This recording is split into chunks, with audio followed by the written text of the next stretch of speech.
They've called me the period lady or tampon lady, just for fun.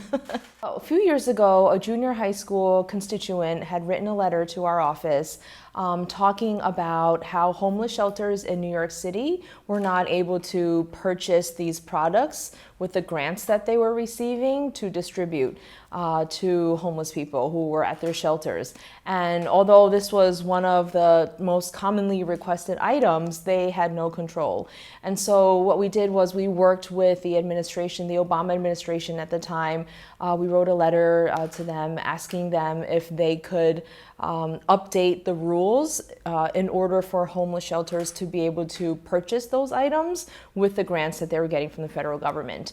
So the grants were mostly administered through FEMA, and FEMA wrote back a few months later, updating and changing the rules so homeless shelters were able to purchase these products. This came about the same time when New York City, the mayor and Councilwoman Julissa Ferreras Copeland was working on legislation and changing the policies in New York so that all New York City school students would be able to get these products for free.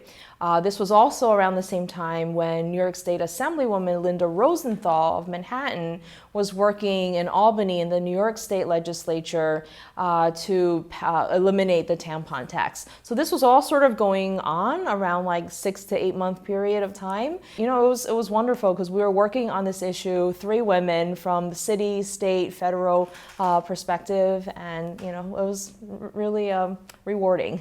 I never thought about this issue. I was always fortunate to be able to afford these products. And then as I first read this letter from this junior high school student and first learned about the issues facing people in New York, but at the same time, as I was learning and studying this issue, realizing that it's not just girls in underdeveloped countries or who might not be able to have access to these products and have to skip school every month. But like I said, working on issues facing New Yorkers, it's an issue that's very serious and impacts many girls and young women right here in the United States. When we first rolled out the bill a few months ago, we did approach some members and I was telling them about the bill.